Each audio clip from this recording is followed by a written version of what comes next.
You can know someone is hurting you and still feel pulled back to them, especially when they become soft again. That is the part people do not understand from the outside. They see the pain, and they think leaving should be simple. But inside the relationship, it does not feel simple at all. It feels like you are trapped between what they do to you and who they become right after. The pain feels real, but the soft version of them feels real too. They may ignore your feelings, make you doubt yourself, act cold, or leave you feeling unwanted. Then, just when something inside you starts to shut down, they change. Their voice becomes gentle. They act sorry. They give you a small piece of warmth. And because you were starving for that warmth, it feels bigger than it really is. It feels like proof that maybe things are finally getting better. Your mind starts holding on to those moments, not because you are weak, because your body is trying to make sense of the confusion. It remembers the good version of them. Then it starts treating that version like the truth. So when the pain comes back, you do not only feel hurt. You feel responsible for fixing it. You start thinking, maybe you said too much, or expected too much.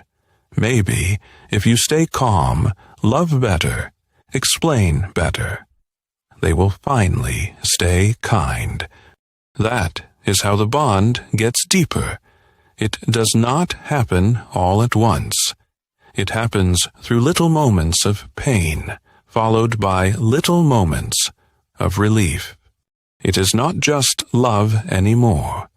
It becomes hope mixed with fear.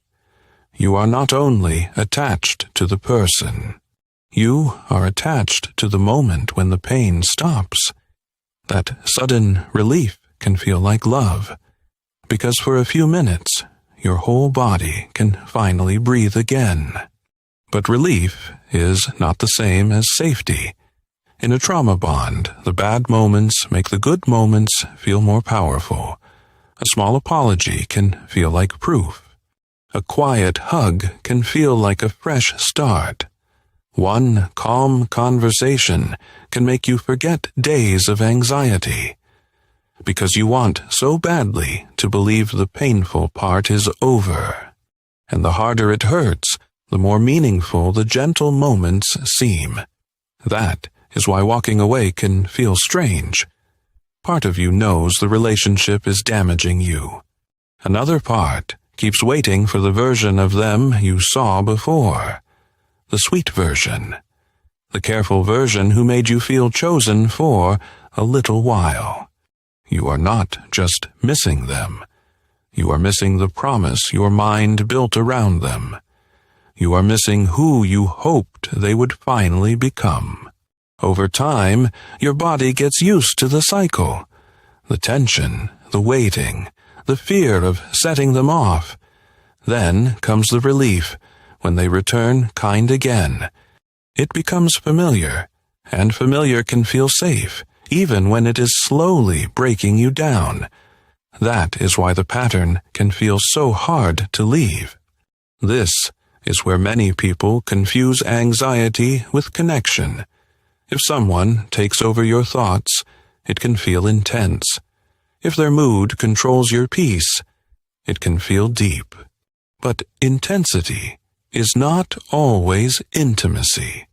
Sometimes it is your nervous system trying to survive someone unpredictable. Sometimes it is your body trying to find safety in the same place it lost it. Real love does not make you constantly study someone just to feel okay. It does not make you shrink yourself to keep the peace.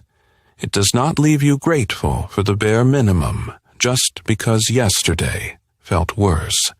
The hard truth is, pain can become addictive when comfort keeps arriving right after it. And healing begins when you stop asking why they can be so loving sometimes. Then you start noticing what the whole cycle is doing to you. You can care about someone and still admit they are not safe for your heart. You can miss them and still know that missing them does not mean you should return. Sometimes what feels like love is the body reaching for relief from the same person who caused the pain